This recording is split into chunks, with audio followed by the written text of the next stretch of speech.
Hey there, everybody. Welcome to StackChart Spotlight, the show where we take a look at all of the vendors of a specific category each week. I'm Steve Taylor. I'm Mhm. joined by Garrett Brown, and we're from Channel Program. Garrett, do Hello. you have any announcements you want to make? Yes, I have one that I think would be of particular interest to a lot of MSPs out there. We are doing our first MSP M&A Growth Roadshow, and what it is, it's a one-day event.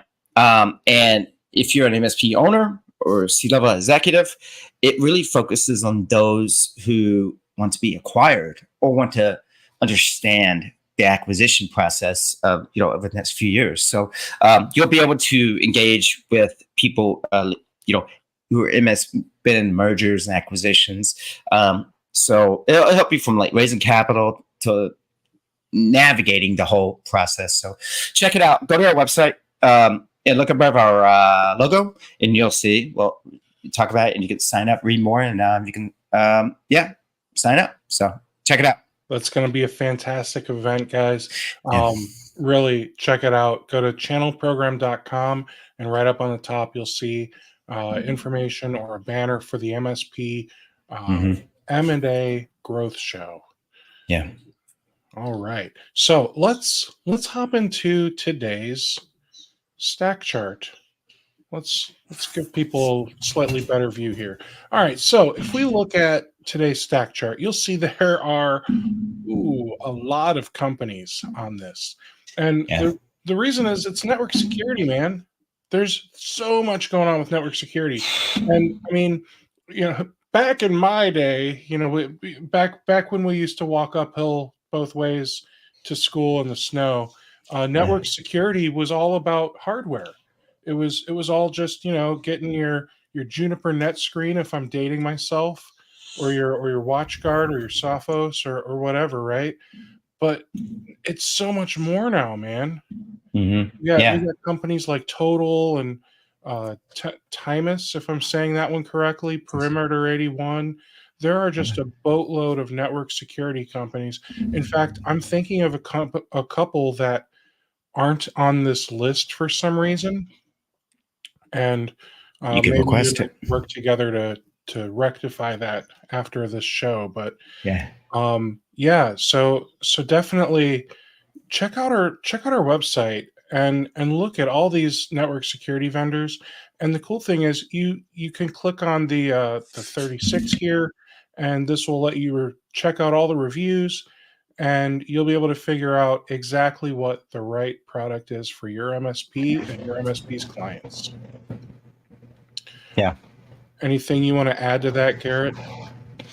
I mean, like you said, a lot of it, it was hardware, little racks or just little small boxes. And yeah, it's definitely evolved. A lot of network DNS and zero trust network. I mean, it's all over the place now. It's really, I love how the space has evolved. It's become easier to manage, as well as being more sophisticated. So,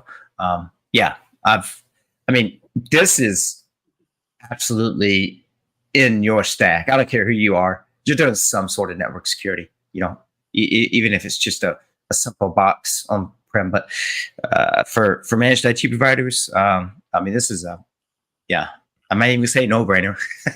Because, so. Well, very cool. Well, you know what that means? That means it's time for the feature spotlight, my dude. Woohoo! Well, what we're going to be taking a look at today. All right. Well, today, I gotta say, network hardware has come a long way. Back back in my day, we used to really focus a lot on using like MPLS when you needed to do like point to point with I don't know, like I think reliability and speed was the reason you would go with MPLS instead of like just a site-to-site VPN tunnel. But nowadays we got this cool thing called SD-WAN, and I'll be honest, I've never used an SD-WAN. It sounds cool, and one thing I found is that the Sophos XGS firewalls They've got SD-WAN that you can configure with up to 8 different gateways. So if one gateway goes down, it'll try the next one in the list. Why on earth do we need that, though? That seems overkill, Garrett. Yeah, I mean, yeah, yeah, they're helpful because you have redundancy, it gives you that high availability. But there's also, things got a little more complex, like SaaS and stuff, so it helps a lot of load balancing with some of the local networks and outside of it too. And that's the thing too is everything's international now, right?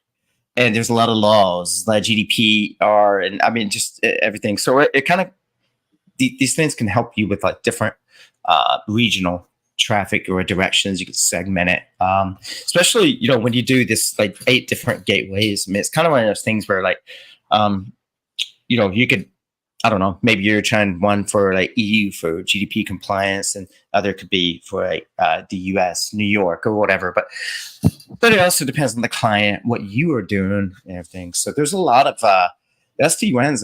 Yeah, I mean, it's it's definitely there for that availability and redundancy. It definitely helps. Cool. Especially if you know how to use it. All right. Well, now that is cool. And there are still many companies that they've got the office and all kinds of employees, and then maybe they got multiple sites. But now there's also companies where a lot, if not all, of the employees are working from home, and that's where you could deploy a software SD-WAN solution like Total. Yeah. You know what? Zero trust is that big thing, but Total has oh gosh, what do they call it? LAN zero trust. Yeah. So LZT from Total, it prevents lateral movement. It reduces the ability for threats like ransomware to spread laterally across your network. So it'll segment and isolate devices so a compromised endpoint can't easily infect other systems. You can even put IoT sensors, cameras, printers, other devices that are like unmanaged into restricted segments, so that way you're securing those unmanaged devices. Yeah, it's nice. It is, man. It absolutely is. All right. MSP buyer's guide time. You know what we're missing? We're missing like background music for some of this stuff. I know. Get like some Guns N' Roses or AC/DC. I don't know if we can get the rights to those. But I feel like we need to at least get some like laser beams or cool sound effects when we switch to these new segments. We'll get there. I'm down. Let's play with it. All right. So based on let's see here. There are several key considerations that MSPs should keep in mind when evaluating network security platforms like Total or Sophos or any of these other platforms in here. And if you're wondering why I'm saying Sophos, it's because that's how they pronounced it when I was on a phone call with them. Now, granted, I was on a phone call with a Sophos guy from the somewhere in Europe. So that's just how they pronounce it, though. So sorry if you don't like it. So the first thing that we should look at is this a comprehensive unified platform? You might want to look for a platform that consolidates multiple security capabilities into a single unified solution. This will simplify management and provide better visibility across the environment. For example, Total combines SASE, I think is the right way to pronounce it, SASE, SIM, MXDR, endpoint security, GRC, and more into a single agent cloud-first platform. Similarly, the Sophos firewall acts as the core of a broad ecosystem, including ZTNA, wireless, SD-WAN, remote Ethernet, and more, all managed centrally. Yeah, and one that seems that was important. We worked with a lot of Cisco, security appliances a while back, and the modular, being able to snap on or modular features like that, like because you could modularly add capabilities to it. Like, I think it was a total, they could add the modules of that, the SASE, the, endpoints, the SIM. But it's good for different use cases because maybe you have clients who need everything, or some clients need just a couple. So the modular aspect is good. You could plug into various services. Yeah. So it's nice. That's what I'd be looking for. I would also look for a platform that provides automated detection and response to threats. For example, Sophos integrates with their MDR and XDR solutions to automatically identify and isolate compromised systems without manual intervention. And then Total's MXDR service provides 24/7 SOC monitoring, threat hunting, and incident response. And look, before we go any further, I just want to say, like, there are so many products in here. I'm really focused on Sophos and Total because I wanted to pick two very well-known solutions, one that's hardware and one that's software. So this isn't to say that any of the other solutions are bad or work less. For all I know, they work better. But I just picked two because we can't research all of them for a 15-minute show. Yeah. No, I mean, you're right, man. Because there's some I've used and some I haven't. So, but that's where we're at with MSPs. They use all sorts of different flavors and use cases. So, but these are, I think, some well-known ones. I think kind of to that point where it's like one of the things that is really good to have with these, doesn't matter who it is that ability to manage, like that single pane of glass management. Because I mean, you get in, you need to see the high level stuff, and I mean, there's some that are they'll give you stuff, but it's really good to have that, especially when you're managing multiples. You need to see what's going on, what's important. So and most of these guys are getting there. They're realizing, hey, I mean, single pane of glass is been the MSP's vocabulary and our needs since the beginning of time. So but yeah, that's what I would suggest. Looking for. How many single panes of glass did you have as an MSP? So it was interesting because a lot of things that we would do was a lot of localized things, or not a lot of stuff was in the cloud. I'll tell you about when we first started. The cloud was around 2009, 2010. It was a lot of naysayers, like, and it was that thing like, hey, you could do this and that.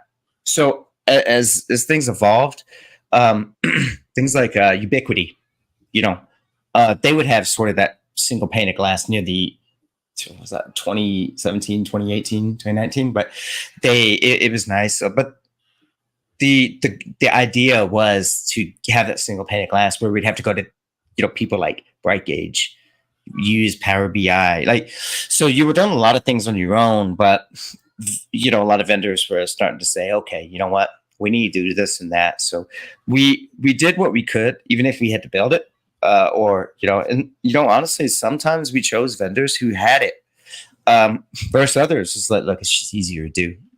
I'm not saying you're not any good or worse, but it just makes our job easier. We're not sitting there trying to sift through it, figure it out. Absolutely. The last one we have time for today is endpoint integration. So some of these platforms have a tight integration between network and endpoint security, and that's going to provide better visibility and control. For example, Total's endpoint security, which is EDR with next-gen AV, it's going to feed data into their SIM for full stack analysis, while Sophos's synchronized security shares threat intel between firewalls and endpoints to coordinate the response. So definitely look for a platform that is able to talk between network hardware, the endpoint, maybe something up in the cloud too, if you guys are doing a lot with AWS or Azure. Yeah. So, hey, that's all we have time for today. So thank you so much for watching this week's StackChart Spotlight. Catch us next week when we discuss threat intelligence and detection platforms. Take care, everybody. Bye.